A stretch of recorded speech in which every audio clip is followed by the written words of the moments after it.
வீடியோவில் நம்ம ஏர் ஃப்ரையரில் சிக்கன் டிக்கா டேஸ்டியாக எப்படி செய்யலான்னு பார்க்கலாம். சிக்கன் டிக்கா செய்யறதுக்கு நம்ம இப்போ சிக்கன் எடுத்துருக்கோம். அதில் உப்பு மஞ்சத்தூள் சேர்த்து நல்லா கழுகி க்ளீன் பண்ணி எடுத்துக்கோங்க.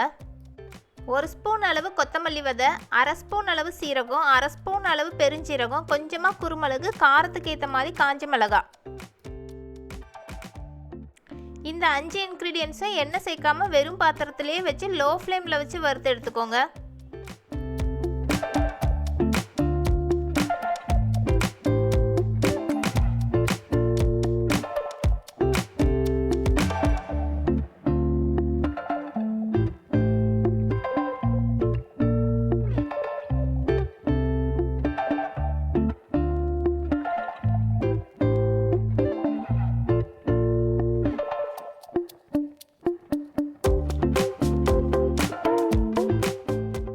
நம்ம வறுத்து வச்சிருந்த இன்க்ரீடியன்ஸ் எல்லாத்தையும் மிக்ஸி ஜாரில் சேர்த்துக்கலாம். அடுத்து கொஞ்சமாக இஞ்சி, பூண்டு, கொத்தமல்லி இலை, புதினா இலை, கொஞ்சமாக கஸ்தூரி மேத்தி இதெல்லாம் சேர்த்து தண்ணி சேர்த்துட்டு நல்லா அரைச்சி எடுத்துக்கோங்க.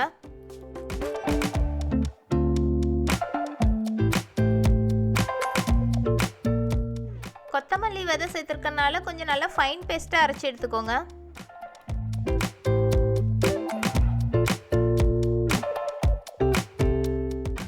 அரைச்சிருந்த பேஸ்ட்டை நம்ம சிக்கனோட சேர்த்துக்கலாம். அதோட கொஞ்சமாக தயிரும் தேவைக்கேற்ற மாதிரி உப்பும் சேர்த்துக்கோங்க.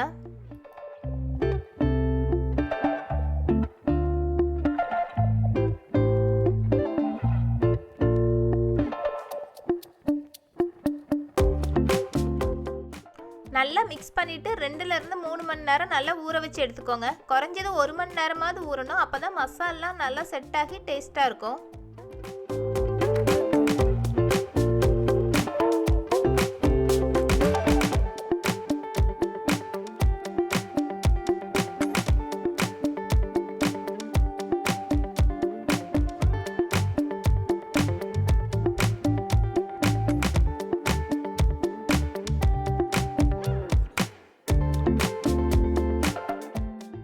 எனக்கு இப்போ டைம் இருக்கிறனால நான் 3 ஹவர்ஸ் நல்லா ஊற வச்சு எடுத்திருக்கேன். இதை ஏர் ஃப்ரையரில் சேர்த்துக்கலாம்.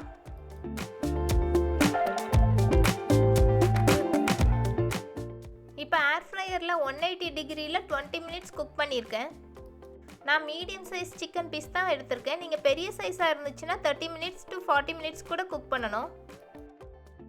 இப்போ ஒரு டேஸ்டியான சிக்கன் டிக்கா ரெடி. இந்த வீடியோ உங்களுக்கு பிடிச்சிருந்ததுன்னா லைக், ஷேர், சப்ஸ்கிரைப் பண்ணுங்கள்.